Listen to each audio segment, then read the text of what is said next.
You know, I tried to, or those of you who are here, I tried to outline and give some background to the series of lectures I'm going to give. The first part of this lecture I have worked through before, so I hope it's unfamiliar. If it is familiar, do excuse me. What I want to do is spend some time looking at a sculpture by Bernini and some work by Borromini in order to give more detail to what I wanted to say about the Baroque, and in particular Kaufmann's relation to it.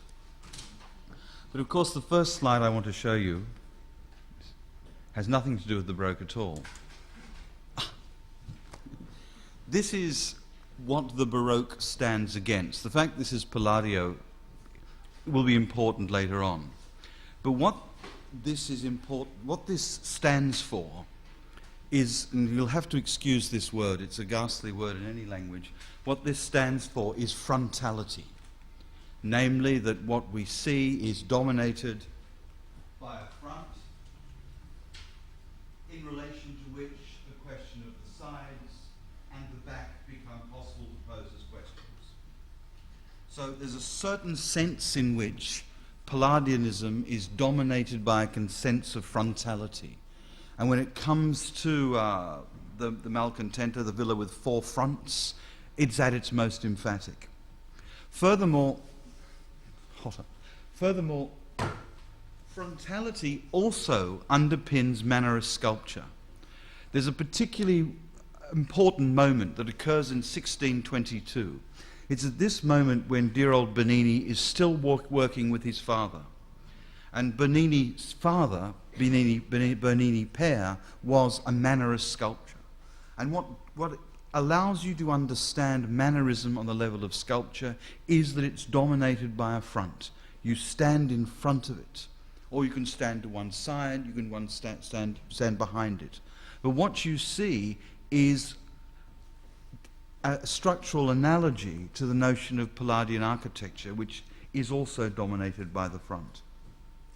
Now, what goes in the move from Mannerist sculpture to Baroque sculpture, which is a move that takes place in Bernini's own life? In 1623, he, as it were, gives up being a Mannerist sculptor and becomes something else.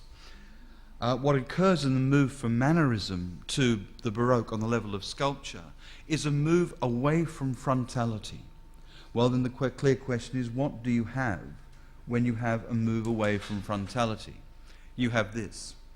This is David, not surprisingly. This is a sculpture by Bernini done in the late 1620s. It's in Rome, in the Villa Borghese. And to me, it's an absolutely pivotal moment in Bernini's career as a sculptor. And I actually think, though I shouldn't say this publicly, that Bernini is far more interesting as a sculptor than he is as an architect, though I know one should never say that, so I won't. But this is a particularly important sculpture because it marks in Bernini's career the move to the Baroque. Why? Well, before we do this, let's go back to something which I'll refer to time and again throughout this lecture, and that's architecture's relation to the body. As you remember in Alberti, or picking up in Vitruvius, though most emphatically in Alberti, what you see is the notion of the body as giving the regulative system to architecture. Alberti says, as in the body, so in the building. In other words, we move backwards and forwards as a regulative conception of the body. However, it's not this body, it's this body. In other words, it's the body of symmetry. It's the body that divides everything up into two arms, two legs, two breasts, etc., etc., etc. It's the body of symmetry. And so when Alberti writes of the body, picking up on the Vitruvian analogy, it's where we first get it, when Alberti writes on the body, it's this body that we have in mind. The body that is sketched up in here, the body that Da Vinci gives us. It's this particular body.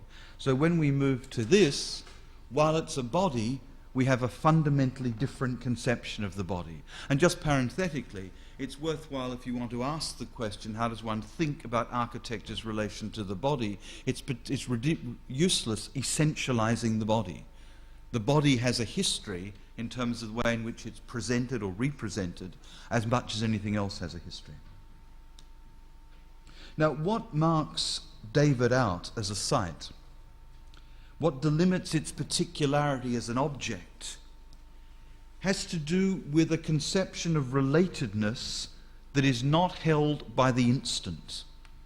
And what I mean by that is this, is that with the Palladian plan, we'll see how this gets to be repeated. What you see is a totality. You stand in front of it, and that's it. You stand to one side, and that's it. You stand at the back, and that's it. It's dominated by a notion of the instant. This is devoid of any sense of tension, any sense in which there's a potential for movement. Now, what we see in the Baroque sculpture is precisely the opposite. What we see here is tension. What we see here is the potential for movement. In other words, this is no longer dominated by space. It's dominated by that far more interesting concept. It's dominated by time. In other words, the move from the Baroque, from Mannerism to the Baroque, if you want slogans, is a move away from the dominance of a notion of spatiality defined by the front to an idea of a static entity, but it's static incorporated within a structure of time and a structure of movement. This is not an original position, as you know. Verflin argues the same in relation to the Baroque. The standard understanding of the conception of the Baroque is always in terms of movement. But the question is, how do we understand that movement? And clearly, when I get to Ledoux, what you see is not simply a recapitulation of the Palladian plan, that will be the case. What you see more importantly is a recapitulation of the domination of space over time. And we can begin to understand one way of tracing this movement backwards and forwards through the history of architecture, not as an oscillation between space versus time, but to see in which way in which temporality and spatiality are always playing against each other. Now, therefore, what interests me in regard to David, and what interests me in terms of the architectural potential of the Baroque, is captured in the double sense of the word work in English. As you know, the word work in English is a noun, but more importantly, it's a verb. So what's interesting about this as a work is the way it works, the way it operates. And one of the most remarkable qualities of this sculpture is that it is not possible to stand in front of it as opposed to behind it. Equally, it is not possible to stand to one side and see it from that side rather than being either in front or behind. No matter where the viewer stands, the sculpture stands before the eye. In a sense, this is because David's body is turned such that in being ready to release the catapult, a circle has been constructed. What is viewed, in fact, is that circle. In fact, if we could fly above it, you'd see that it's circular in nature. The arm moves to the catapult, and it's a complete circle. And as you imagine you've flown above it, you're looking down on it, what you see is that circle. And it's a circle imbued with real tension. However, to insist on the formal circularity of the object would be to miss both the counterbalancing of forces as well as the dynamic relations that the circle constructs. While it may be necessary to provide a semiology of the sculpture in which the relations are described, the points being described maintain a different sense of relationality than one understood as mere connectedness. The work is not the connection of points. It is not even as though points connect lines that are dynamic. Points would only ever be after effects of lines. This is the argument I was trying to give yesterday, which I'll come on to when I talked about Borromini again, is that what you have here is a continuous line, and that circular line, and it's that notion of continuity that individuates that which is discontinuous. So finitude is always after effect of a potential infinite. A dynamic quality, therefore, predominates in the work. What is maintained is a pure interiority that continues to present itself. What is presented, while having a singular quality, is not reducible to a simple singularity. This is especially the case if the singular is no longer defined in terms set by representation and the temporality of the instant. This goes back to a point which I will continue to make, and that is, you should ask me, what are you inviting me to look at in asking you to look at this? I'm not offering you a representation.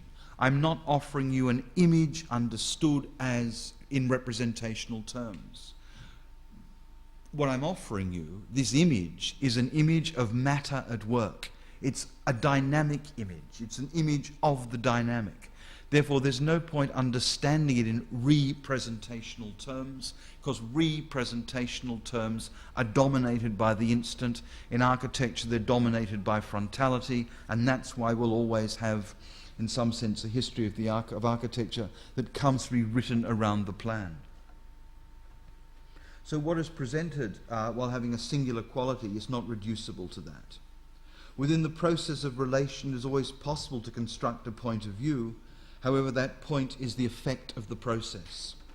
Equally, it cannot be identical with the object. This is not a claim about relativity, but about the process of pure internal relatedness. The infinite in question, therefore, the infinite that allows for finitude, is what I want to refer to as the material infinite. It's not the infinite of addition. It's an infinite captured within a constraint, the constraint of calculus in mathematical terms, but here it's the constraint of a circle that continues to individuate elements. As you can see, David's right foot is on the ground. The back of the left is raised with the toes of that foot taking the weight. The body is neither turning nor not turning. The tension created by the feet instantiates process. Process here is movement. The rope of the catapult is held tight, the hands are pulling, and yet at that moment the catapult is still. However, it is a still point within the process that marks the catapult being held, and which is at the same time the process of its being released. The temporality of the instant yields its place to what one could possibly call a temporal complexity. His loins are wrapped by a folded garment, and around his shoulder there is a pouch held in place by further folded material. The folds of the material are not in this context what is interesting. The significance is that they cannot be differentiated from the work of the body, and thus the work's work. The wrap of the material over his loins forms part of the body's unfolding. It neither flows with the body nor against it. It is neither on the body nor is it separate from it. Body, material, pouch, sling, etc., etc., etc., all form part of the process. The error would be to see the body as adorned, and therefore the body as central. Indeed, it can be argued that what defines the sculpture are the relations between the body, and by body what is meant is David's literal body, and what could be taken as secondary, that is material, sling, pouch, but that would be to misunderstand it. It's not a body that is then adorned. And you'll see when we come to talk about architecture, what's interesting is that questions of adornment are never secondary to the question of the edifice or the question of structure. And so therefore, if you like, the implicit diagram, as I'll try and argue within Borromini, is the articulation of ornamentation and structure as the same line, as the same process. Now that's interesting historically for the following reason, is that in the English tradition, for what it's worth, in the 19th century, Ruskin and Pugin both argued that what characterized architecture was that which was there in the ornamentation. Ruskin says, as I'm sure you know, that architecture is the adornment on any edifice. That's what architecture is. It's there in the ornament.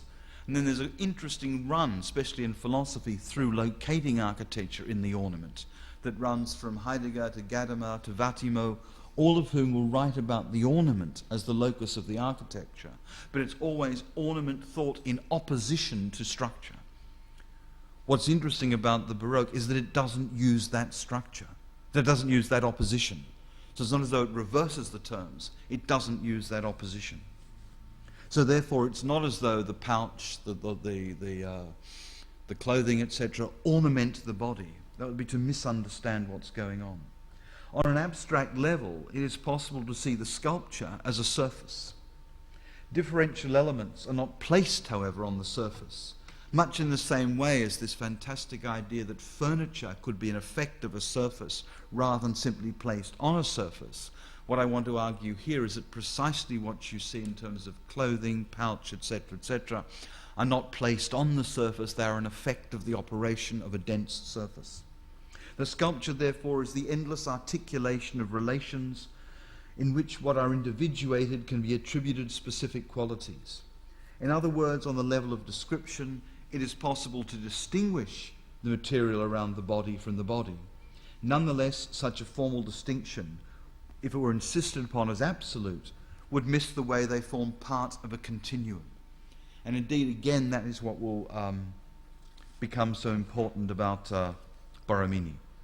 If you're interested, there's a lot more I could say about this sculpture. I won't, because that was just an opening gambit. Now, Borromini. Sadly, Borromini died in 1667. At the time of his death, the facade of San Carlo alle Quattro Fontane... I've got the thing, haven't I? Where is it? Where's my weapon? Ah.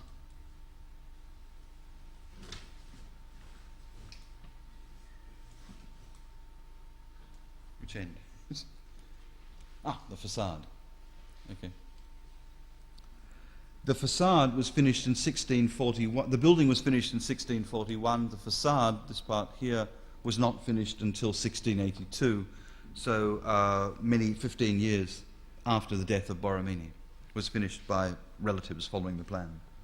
The remaining plans, however, indicate the extent to which the existing building follows the original drawings. Now, this building has exercised some of the most significant and important architectural historians. As you know, Steinberg, Blunt and Wittkower, amongst others, have provided detailed descriptions of the building.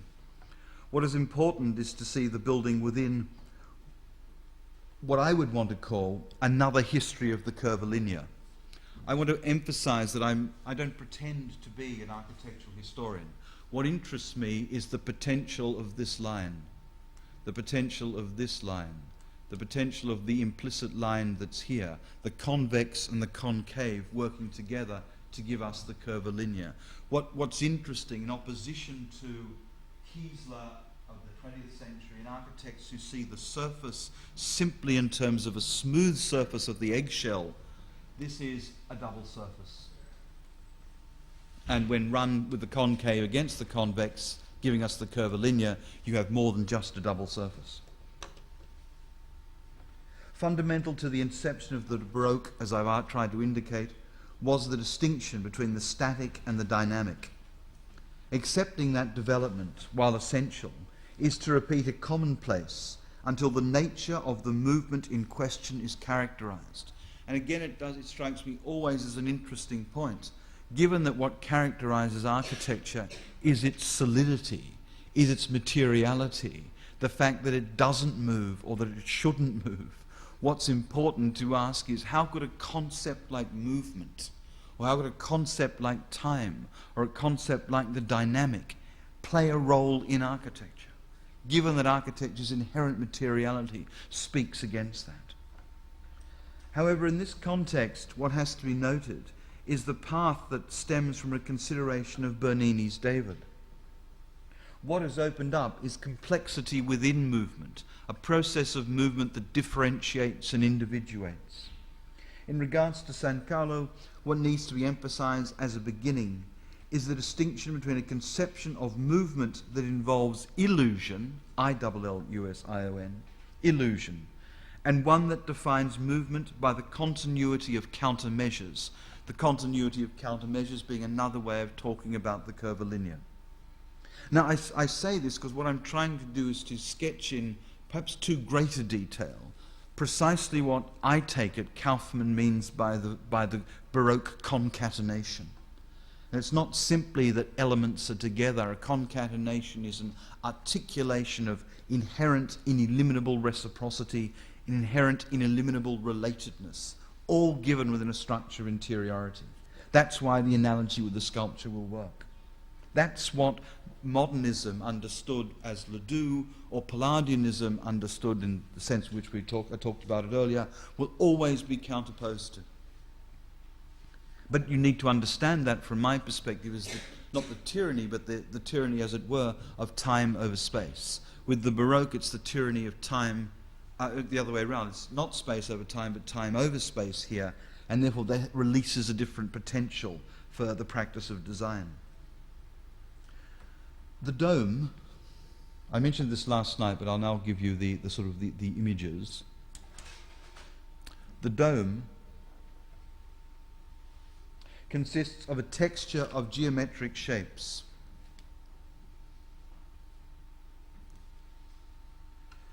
The crosses, octagons and hexagons that move towards a naturally lit opening. That's the white indicates the natural lighting. The windows are here and elsewhere, but you can see them there and there. Which rises up towards the motif of a bird, a rising bird, which is a fundamental motif within Christian religion. Not only is the eye dragged through a rich array of forms, it is tempted further, tempted towards the infinite by flight. As the eye soars, the infinite is captured as much by flight as it is by geometry. But just to, we get what this is my favorite Gothic church. This is in a place which I for years mispronounced. It's in France, and the place is called Troyes, and not Troyes as I used to call it when I was a child. But what's interesting here is you get the infinite, but it's a smooth line that runs straight up. So the idea of capturing the infinite nature of God is held by this line. So the line moves straight up, and that's the experience, the experiential thing about the way the Gothic works. There are lots more one could say about the Gothic. What's so interesting is the movement up and down this line. Now when we go back to the Baroque, what I talked about last night that interrupts that is this here, which is the entablature. In structural terms, it's what the dome sits on, but what it does is that if you imagine running this down, it interrupts the smoothness of the wall, which of course is clearly not here in the Gothic. It's a completely different sensation. And what's also interesting, to keep moving backwards and forwards between the two, where am I going? I'm going backwards, that's right, is that if you think for a moment, let me just be slightly polemical. For architecture, space does not exist, okay? Bottom line, there's no such thing as space. Fine. Why? Because walls do not divide space. The space is not a given that is then divided up. What architecture is about, of the many things, is the creation of space. And what creates space is these guys here, these walls. Now, I won't point outside, I'll probably kill someone. But what's interesting is if you then take the exterior walls of all the facades around the square, of Bedford Square, they create Bedford Square. The space that is Bedford Square is disclosed by the operation of these walls. So, what is disclosed? How does we understand this disclosure? One of the fundamental ways is the body. The body is that which is enclosed by this disclosure, which is the creation of space. Now, therefore, one way of beginning to understand the role of this entablature is that it positions the body in a fundamentally different way than the position of the body here. The body here really senses its finitude, because all it can do is look straight up. Now, what makes the Baroque that much more interesting, to me at least, is that the body's vision, what the body sees, the eye, is interrupted by this entablature. So I see beyond the entablature up to the movement to there. So I see a sense of the infinite, but it's a fundamental different sense to the infinite in the Gothic. Now, I'm tempted, my eye is tempted by the interplay of forms, by the geometries, to the light, to the bird. And what is this? It is the infinite of illusion. In the 17th century, Descartes argued in the Meditations that what could never be represented was the infinite nature of God. And it's precisely this which captures, as it were, the infinite nature of God. But that's the infinite of illusion. If you can't represent it, you just show it as a gesture. That's meant to capture it.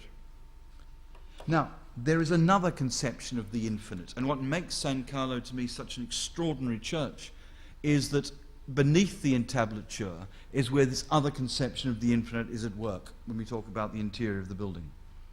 Within the philosophical writings of the period, the most exact formulation of this other conception of the infinite is found in Leibniz, and specifically it's found in Leibniz's conception of substance, of force. Force in Latin is vis. Substance is never static nor transcendent. It is, to quote Leibniz, un être capable d'action, a being capable of action. It's a capacity of action. So substance is always linked up to activity. Activity defines substance. In German, when Leibniz writes about substance, force becomes Kraft. It's always activity. Its continuity is its continual self-realization and therefore self-effectuation. Movement is an infinitude of relations. Now, once you have this, an architecture of illusion is put to one side. And as such, the question that has to be addressed concerns the architectural correlate to this conception of the infinite. And the architectural correlate to this conception of the infinite is what Kaufmann means by the concatenation. The architecture of illusion, I said, is put to one side. It should be added immediately that this conception of the infinite can have material presence. The infinite is linked to relation. Now, Baroque architecture is not Leibnizian. It would be simply naive to think so. The relation has to do with how this other conception, what I'm calling the material infinite, is understood. Now, architecture is not philosophy. The importance of the distinction lies in the nature of the former's material presence. Architecture has material presence. Now, one of the central elements defining the internal operation of the church. Now, this is the plan I showed last night. One of the central elements defining the internal operation of the church is the movement of bays, columns, and walls. The movement, as I tried to argue, that is occurring along this line, as long as we see this line as a dense line or a thick line that carries all of this information.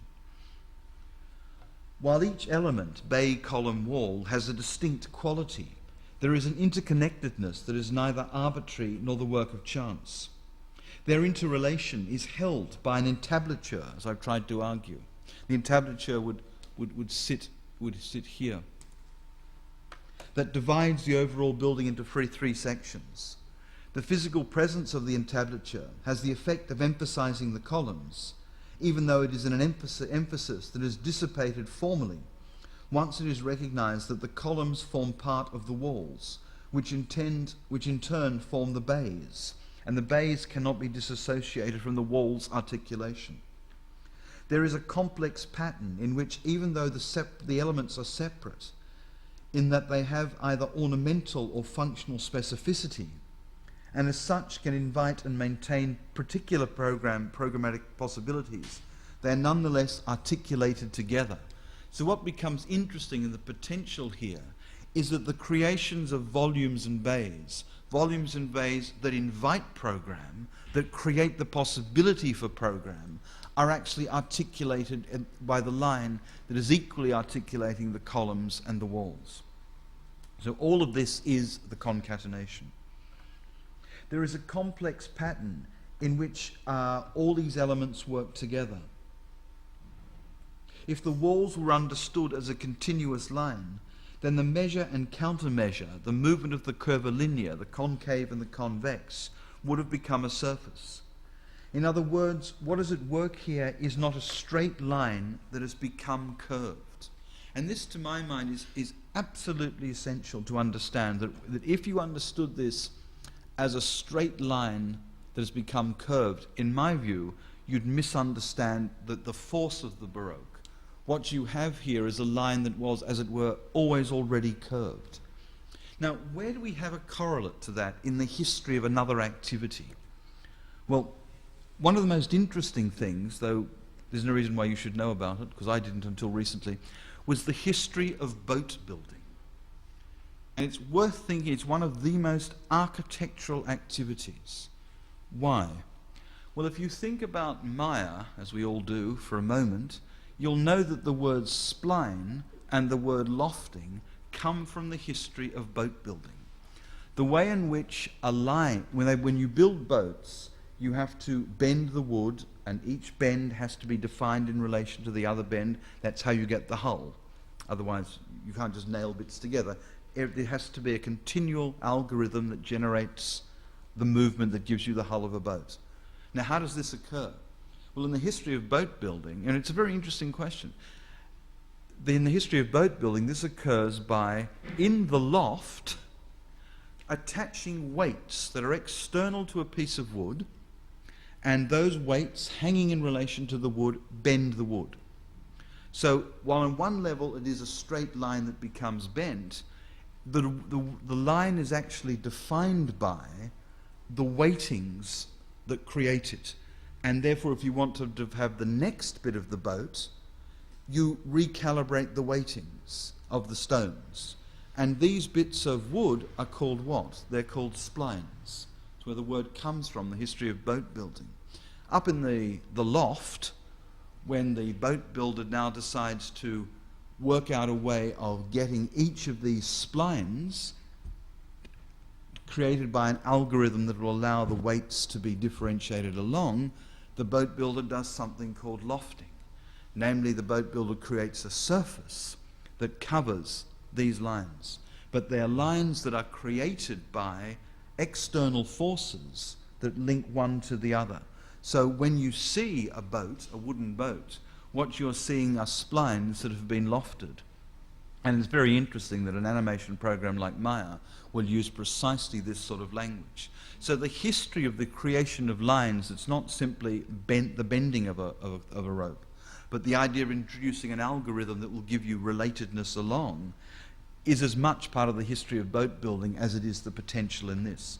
So the curvilinear, therefore, it can be made part of the history of lines when we see lines as curved in more complex ways than simply taking a straight line and bending it.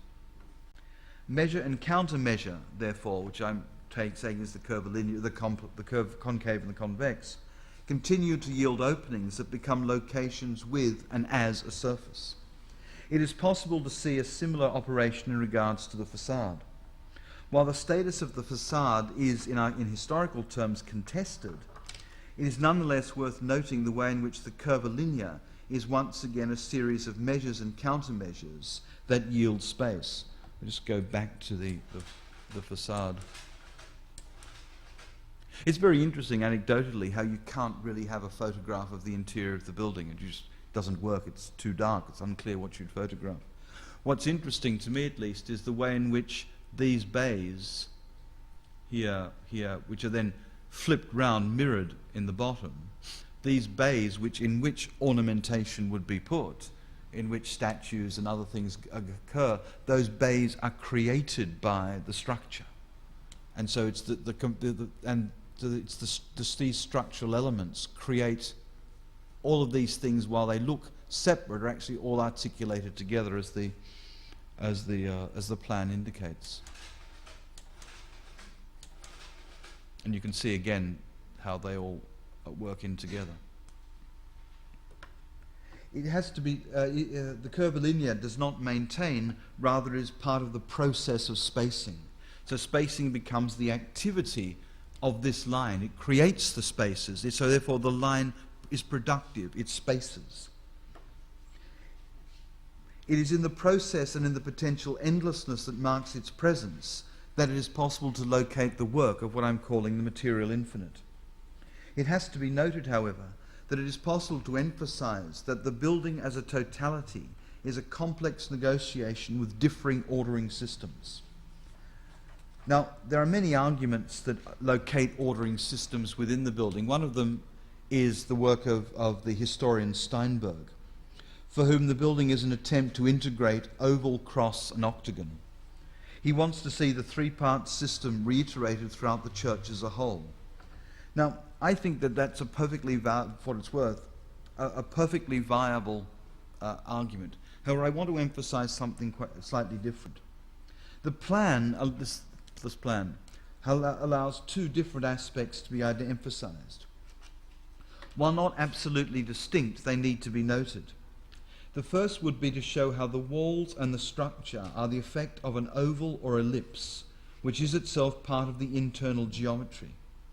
The oval is the result of the juxtaposition of two equilateral triangles inscribed within two circles, which you can see here.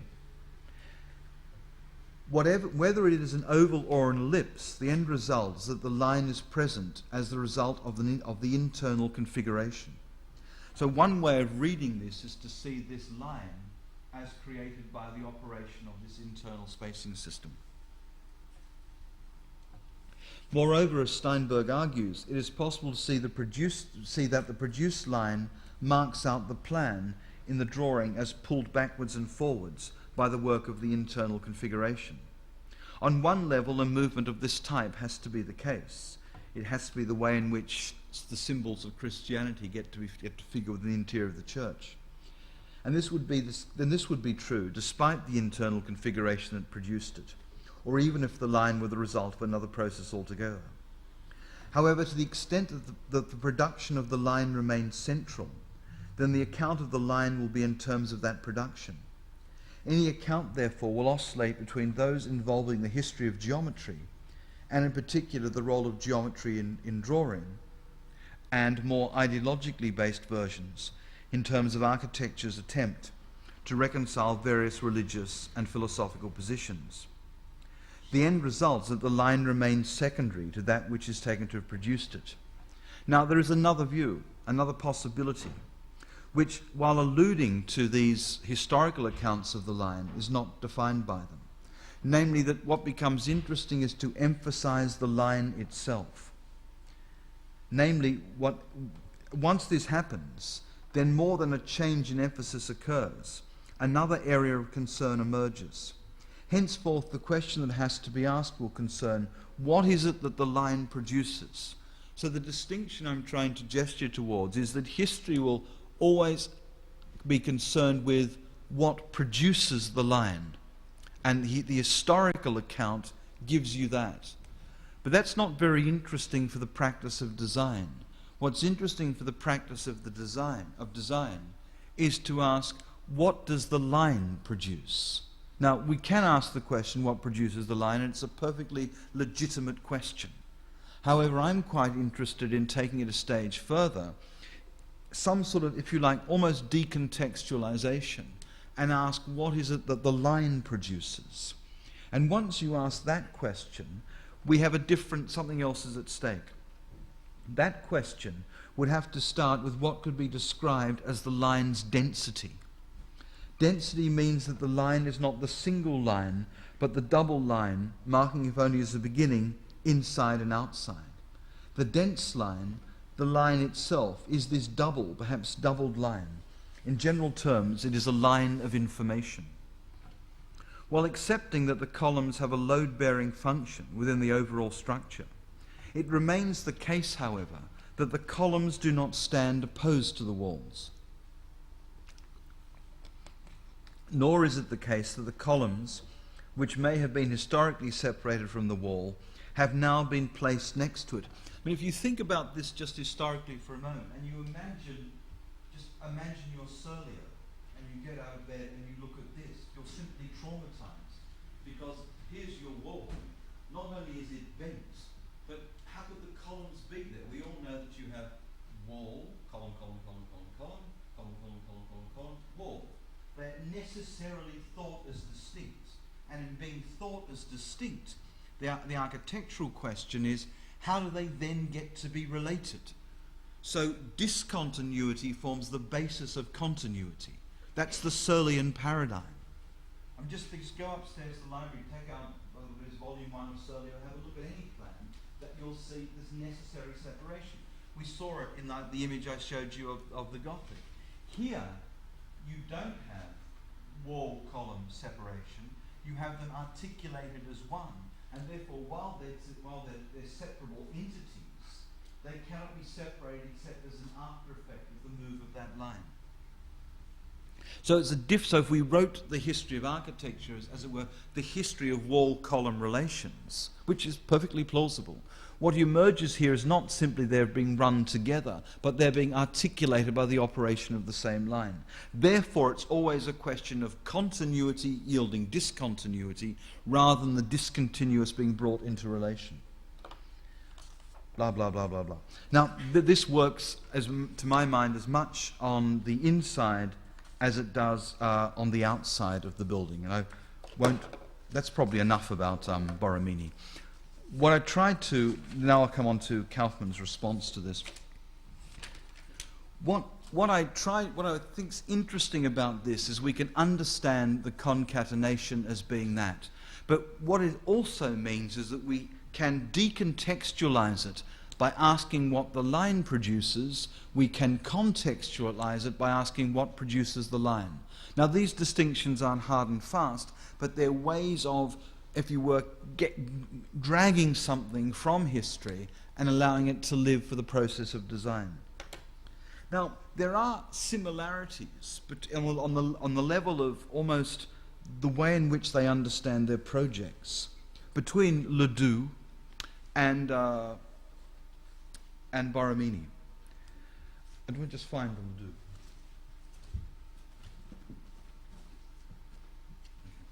Ledoux, at one point, argues, he says, tout est motivé par la nécessité. Everything is motivated by necessity. And what he means by that necessity has to do with the way in which he understands construction.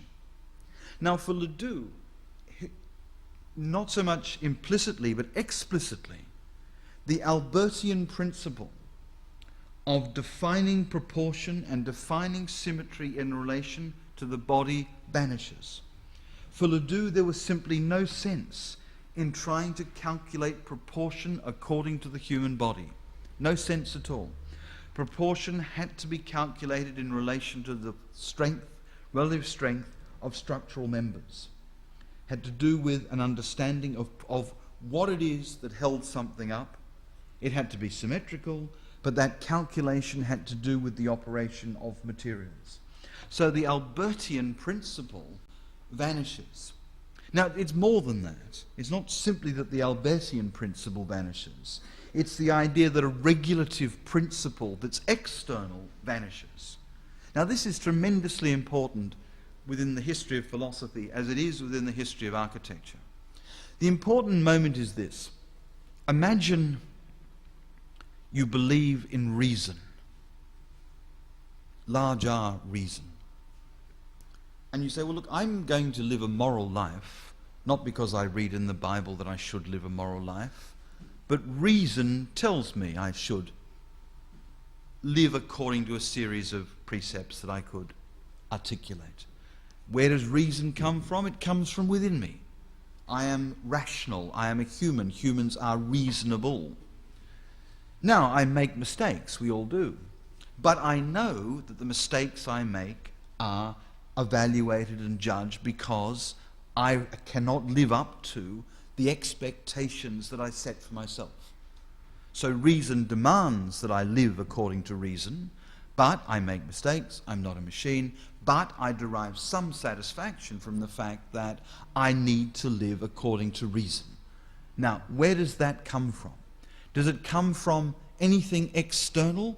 No, it doesn't. It comes from something internal. And this is why the 18th century is marked by a fundamental secularism. The story I've told you is clearly the story of Kant on the Sublime, but that doesn't matter. What matters is that reason sets the measure, and reason comes from us. Therefore, we are autonomous in relation to God. We're autonomous in relation to the rules of nature.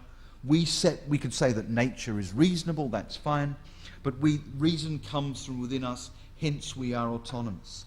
Now what that means is that our lives as humans for 18th century thought means that it's subject to rational calculation based on what's proper to human activity.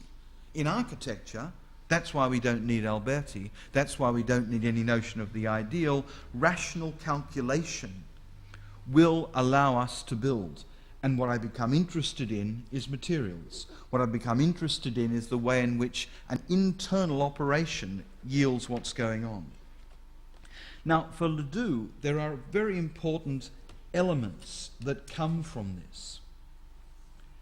He has his whole collection of all he wrote, as all architects do, about all his buildings, all his projects. They're all gathered together in a book enigmatically called L'Architecture.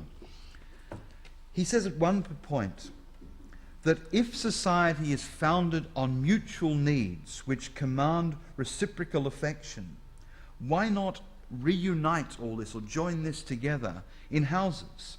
And this provides the analogy by which we can think about both housing and the urban. In other words, we move from the idea that society is founded on mutual needs to an understanding of urbanism. But whose mutual needs? My mutual needs, your mutual needs. It's the mutual needs of distinct people are united. He says at another point, now this is the other wonderful moment, this is the democratic moment of the 18th century. He says that surely whether you're building a large house or a small house, you must have equal rights to an architect. So it can't simply be that royalty has the rights to architecture. Everyone has the right to having an architect because we're all equal in being rational. He then makes a remarkable point about the nature of taste. He says, but the taste in its combinations with art knows neither le pauvre ni le riche, knows neither the poor nor the rich. And therefore, architecture cannot distinguish between the poor and the rich. Why? Because Lagoo, taste, is equally shared. And it's an extraordinary claim that gives you almost this democratic impulse within the way in which taste operates. Now, Kaufmann reads this and says, look, there's something fascinating that's going on historically. You can see at the same time as the individual emerges, as a concept, like me, an individual, as a human, I have rights, etc., so do you, but we're all distinct, but we're united in all being free or wanting to be free. We're united in all needing to have autonomy, which gives us our distinctness. At the same time this is occurring on the level of political theory or philosophy, at the same time this occurs, we have this. I'll just show you the slides. I want to go back to this one. This is the one that interests me. This is a utopian image. This is built around the salt works at Chaux, obviously not ever completed, but this is the utopian village. Now what's interesting about it, when we live in it, oh sorry, wrong direction. You can see here that while everything is, these are houses and gardens, but in some sense it doesn't matter to fill in the content. But what's interesting is the separate, everything is separate. Everything is autonomous in relation to the next thing. Therefore, the question to ask is, how do I have relationality? So the diagram is A plus B plus C plus D, etc. So if I was an architect or an urbanist and I wanted to insert something new, I would have to think about it in terms of continuity, both visual and organizational, because everything has to do with autonomy and relatedness, where these things are discontinuous, one in relation to the other. The urban problem is how do we make them or think of them as continuous. Now if you go back to now this is clearly not urbanism. But what's interesting about this as an urban project, let's just use our imaginations for a moment.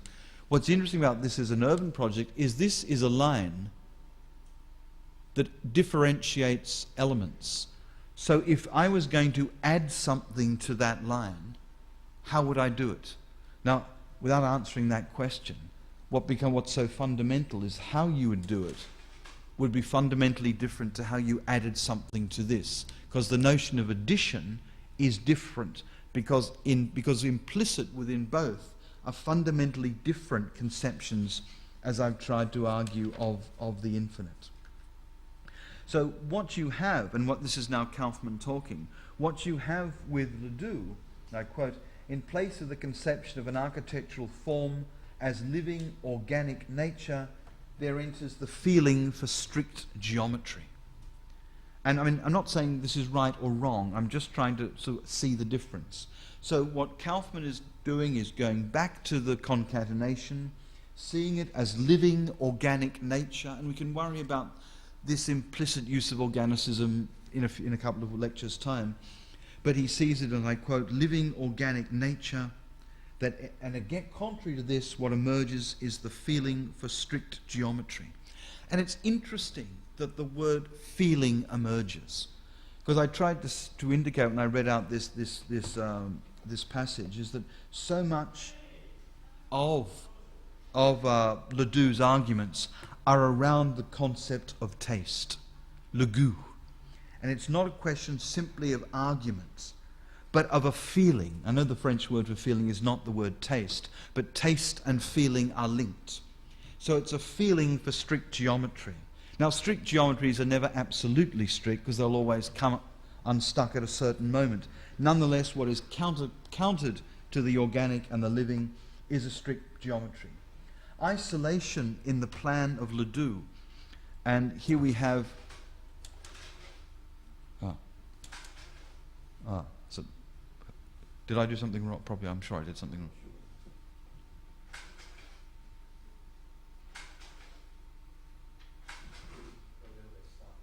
Okay. Well, let me go. Can you fix it while I just witter on? What's interesting is that the word that Kaufmann uses in writing about this aspect of Ledoux is isolation. What the plan gives you is a series of isolated, discrete elements. And therefore, our problem when you have the isolated and the discrete is always, how do you think relationality, as opposed to starting with relationality and working out how that individuates the distinct. Okay? Okay. Can I keep going backwards and forwards? Okay, right. Now, this has, now if you think this is just something, peculiar about the 17th and 18th century, it's not. It's very intriguing, is that there was recently, and the name of the author has vanished, but it's a very interesting study of the banlieue, the suburbs outside of Paris. Not simply are they sites of social deprivation and racial unrest, they clearly are that, but the question is, how does one begin to understand them? And the analysis undertaken by this, the urbanist, said that the problem with the banlieue, the way in which they're so planned in advance, is that every element is distinct. And then he wasn't writing about Ledoux, but what he said was that the way in which you resolve the problem is fascinating. This way in which you resolve the problem is to work out what's it like to urbanize something like that. And what he didn't say would be to see how this as an urban possibility could be introduced on top of this as a given urbanism. This as a given urbanism works because of isolation. And the word isolation is such an important one. One of the great problems that cities have is the question of safety. But safety is linked to density. The denser something is, the safer it is. The more isolated it is, the more dangerous it is. So a square that is empty, which will not allow for density, which is another word for urbanization, becomes a place of potential danger. To the extent that there's density, there will always be safety. Imagine it. If this square allowed for cross-programming, so that every bottom floor was a restaurant or a shop or whatever you wanted, Upstairs was residential, rather than these residential houses just having been turned into offices. Because this place, as you know, at 1 or 2 in the morning, it's more or less empty. But if you could allow for cross-programming, what you'd introduce is density. Why? Because instead of saying there is no relation between the first floor and the second floor, or they're all continuous, because they're all offices, we would say in cross-programming in the whole building, the first floor becomes a restaurant. The second floor becomes accommodation. How do I think that relation? And the moment you do that, you've got a continuous line that's differentiating elements rather than a series of thinking in terms of isolation. So density and urbanism become, interestingly, ways of thinking about the resolution of the problem of safety. It's never clearing everything out, it's making it denser. That's what makes it safe. Now, therefore, the potential here, and it's not very difficult to imagine running from this to Mises' Wiedenhof-Seidlung, to see in what sense, even though this is symmetrical and the Wiedenhof-Seidlung is not, that idea of a master plan in which everything is given in advance clearly has a history that is taken up through the history of modernism. Now, for Kaufmann, and I quote him, the basic concept of the ideal city of show, which is this, which Ledoux intended to build around the Royal Salt Works at Arc-en-Ciel, was that of a self-centered entity. The concept of self-sufficient isolation dominated. And Kaufmann's term is self-sufficient isolation. And it's just, to me, it's just wonderfully interesting that what we can see in this juxtaposition of the 17th and 18th century is not necessarily something that's merely historically interesting, which of course it is, but two different organizing principles of lines, geometries, and therefore of urban space. The city would be self-sufficient isolation. And even though, because it's an overdetermined image, we can see in it more than once, you can see in the trees here, admittedly crossed by roads, but these external walls giving you nature, green stuff, juxtaposed to the urban. There's no way, except as a road through it, would you think of relationality. Now, which is not to say that there's any answer to how you'd think about relationality. But if this line here, which was a road, would be a way of if we took that diagrammatically, say that that line here is a line that gives you relationality, it's resolved by Ledoux in complete isolation and separation, this from this. What would it be like to drag this and this along that line so they became interarticulated? That would be a fundamentally different question than the question of isolation. Now, the fact that we are sophisticated, or at least you are, you're sophisticated and you can see that there's more going on here than simply pure separation, is the fact that you've learnt to look at images. In the 18th century, you would have seen complete separation. You would have seen this line, this road here, as connecting that which was self-sufficiently isolated. So it would have never been a question of relationality, but always of separation. Now, what we can do is we can diagram this and say, all right, let's be more interesting, more imaginative with this image, and let's drag this along that line, equally drag this along that line, then what happens? And at that particular moment, what you're introducing is density that captures the distinction between the green and the built, but then interarticulates them together. And so there would be a different way of understanding relationality than is captured in this image. Kaufmann goes on in talking about Ledoux. He says, and very interestingly, he says, it must be almost impossible for architecture to escape the perennial human urge towards form. The type, his patterns, or the system is given to him by the ideal configurations prevalent in his time. The revolutionary patterns were in accord with the new idea of independence. In other words, what Kaufmann is doing is saying, look, the 18th century was a good thing, and we all think it was.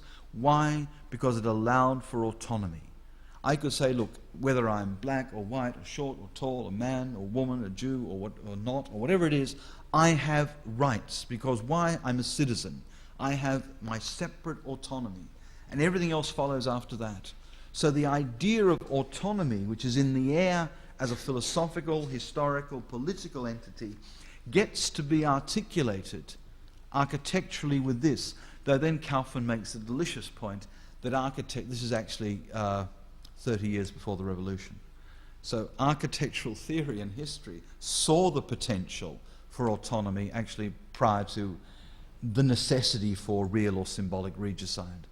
You know, in other words, there was something going on that architecture knew in advance of politics. I don't think Kaufmann's right to think that, but he's right chronologically.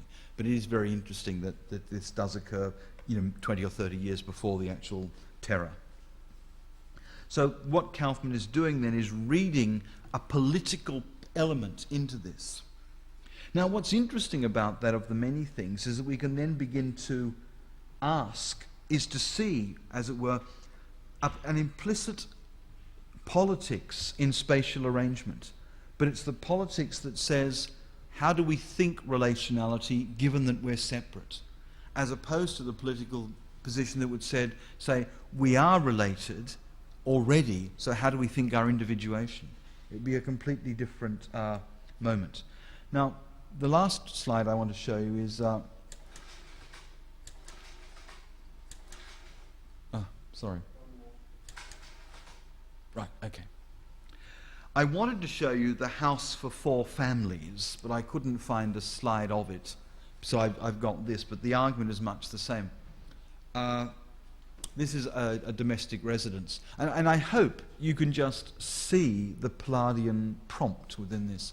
Now, what happened with Ledoux was people took these elements here, and they're either these types of columns, or in the house for 4 families, they reproduce, instead of these sort of almost Islamic columns, they reproduce little copies of the temple Athena Nike on the Parthenon, just to the side of it, on top of the 4 buildings which are then pushed together.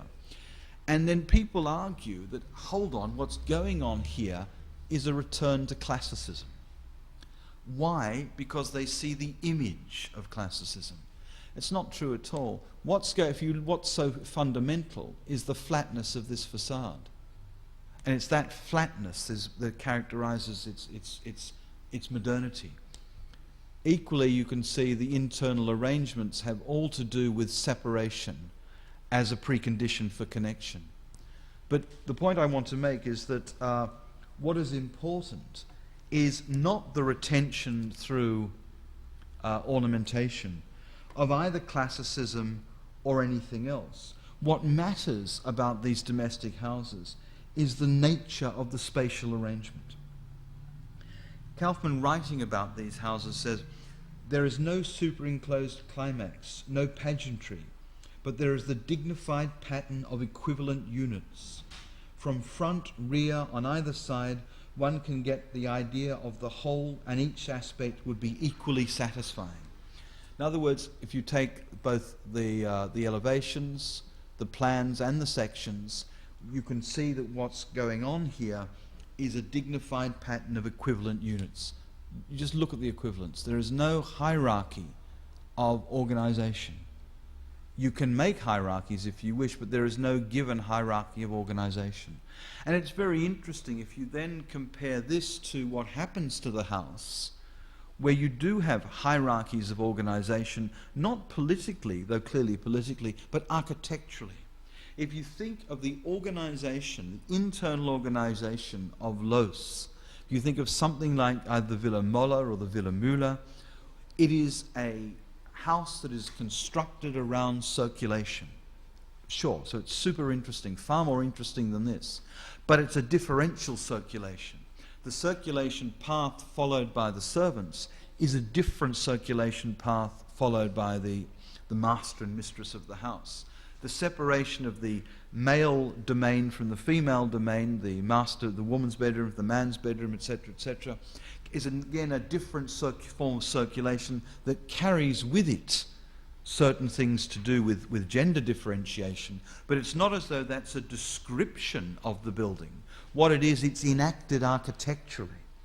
Now here, there's none of that. This is a pure 18th century building, not in terms of its image, though clearly in terms of its image, but in the way these spatial arrangements are to be understood.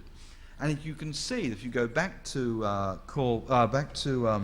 Borromini, the fundamentally different way of thinking about the disclosure of space, and therefore the implicit diagram within it.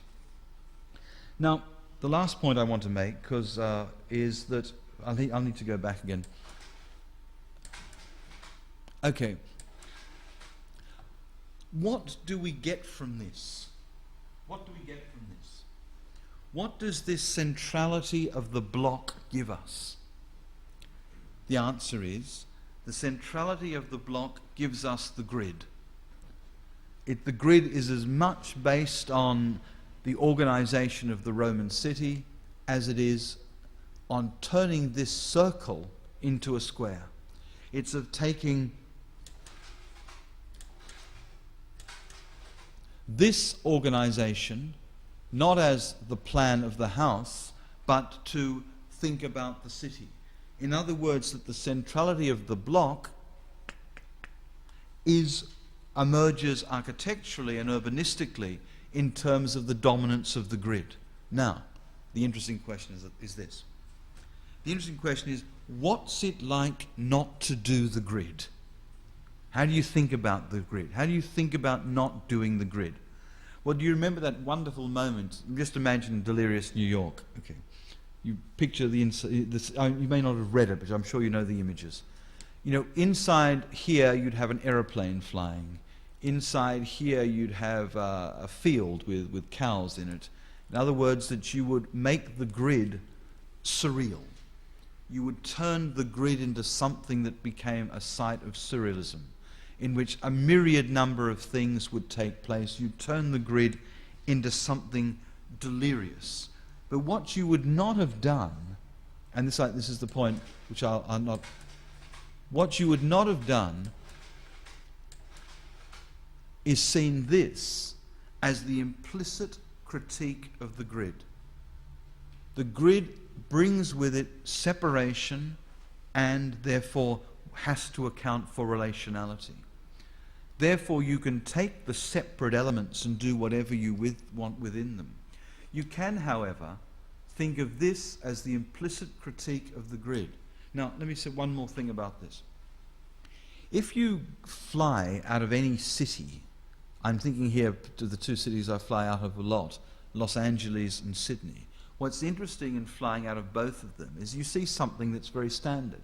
You see a downtown, but then you see a road that runs out of the city. And as you go up the road, all of a sudden you see a dense cluster of buildings. And then the road goes on, and another dense cluster.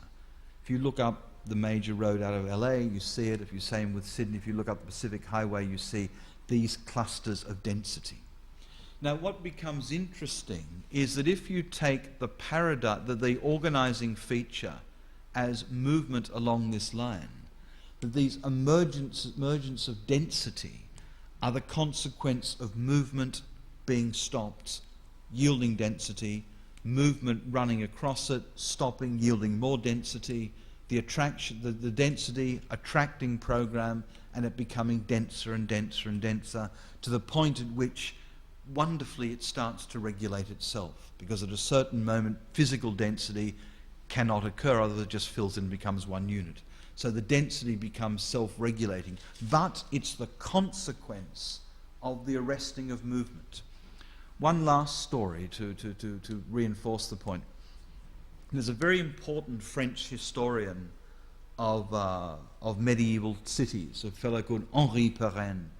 And the Perennial thesis on the origin of towns is that towns occur, not surprisingly, where two trade routes cross.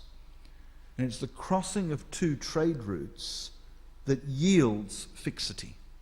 In other words, that movement is the condition of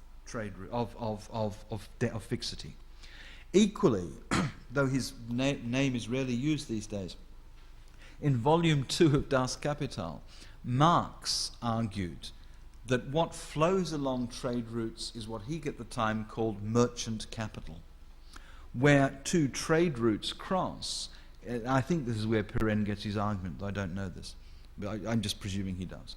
Where two trade routes cross, two notions of merchant capital cross, you have banks, which is not the same as merchant capital, but is needed for that.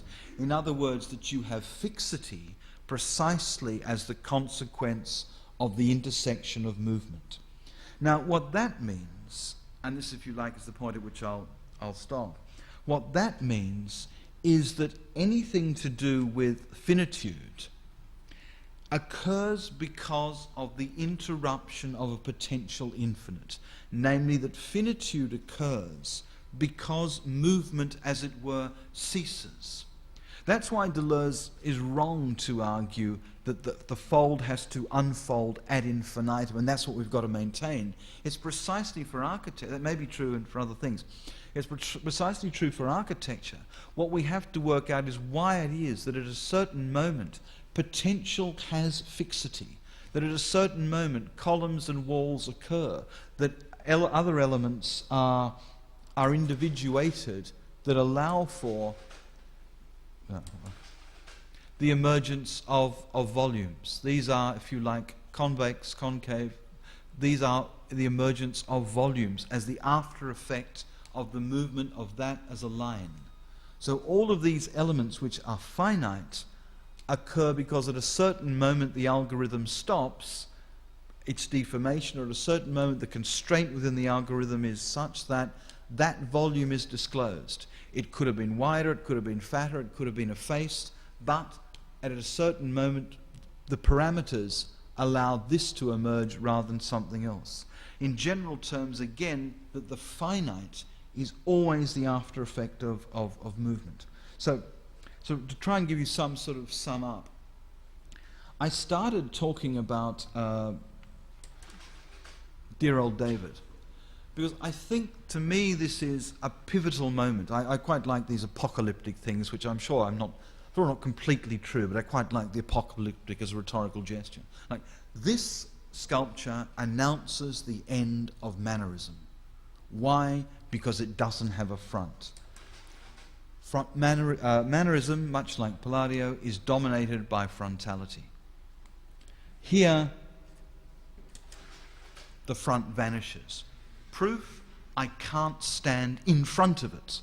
Not because there's any limitation of me, but because it doesn't have a front in front of which I could stand.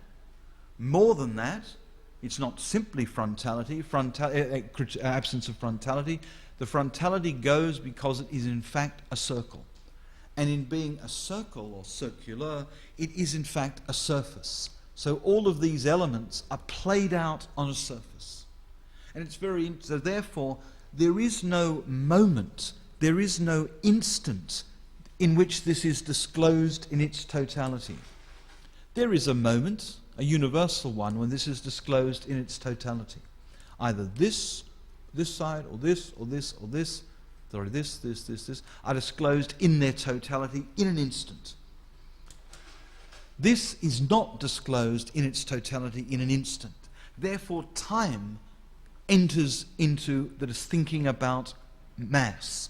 Time and movement and the dynamic enter into how we think about the operation of something that's material and hard. And this gives you, in my view, this wonderful line, wonderful plan. And there are lots of them. I just particularly like this one. This gives you this plan where all of a sudden this is all about movement and individuation. Now, therefore, if that's the case, Kaufmann is right, as I said last night, to find this such a shocking juxtaposition. To run, if I had two slide projectors, which I don't, I would run these two together, and the shock is quite dramatic. There is no way of reconciling these two as organizational principles. They're different organizational principles. Bottom line, point of fact, no argument. They're different organisational principles. We can turn this into a little Baroque number by making this line into movement and therefore dragging this into there and dragging that out there. But in the 18th century, the juxtaposition with Borromini is absolutely emphatic. It's the concatenation is over. Kaufmann is right so to argue.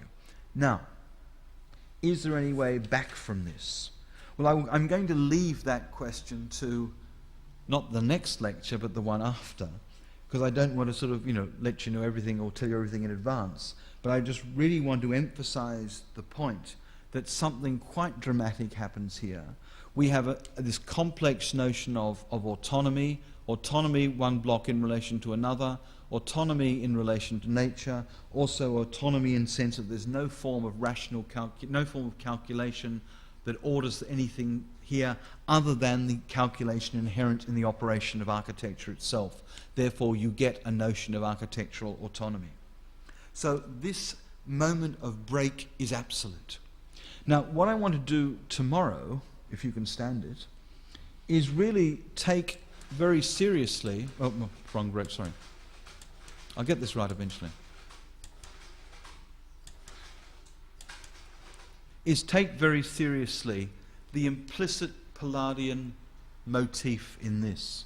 Because what Colin Rowe argues, and this is what I want to talk about tomorrow, is that, look, he'd say, if Colin Rowe were here, and I can't do his accent, but if he was here, he'd say, my dear fellow, what you see here is the centrality of the block, and that's it.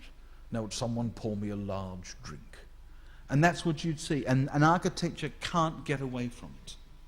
Now what I want to try and do tomorrow, and this may just bore you to tears, but do bear with it, I want to show you the shift in column wall relations in Mies from 1931 through to 1950. Room empties at the thought. But it really is super interesting, I think, the way in the 30s, in that 30s project that Mies does, and also in the projects of the 20s, when all of a sudden the column just floats away from the wall. It's not Serlio, but it just floats away from the wall. You see in the plans this proliferation of columns. And then in the 50s, they drift back. And Rowe is right to say, look, at that moment when the column comes back to the wall, Palladio re-emerges. And what I want to do in an hour and 15 minutes tomorrow is give you the detail of that. Because I'm afraid that going through Mies from 1920 to 1950, it's a bit like puberty. It's something you've got to go through. Once you've gone through it, the fun begins. But like tomorrow could be just this puberty moment where we do this little Mies thing, we get it out of the way, but you can see that the force of what Rowe's argument is that there are no breaks. The history of architecture is the history of continuity. Now, if that were true, then the really emphatic question is how not to be Palladio.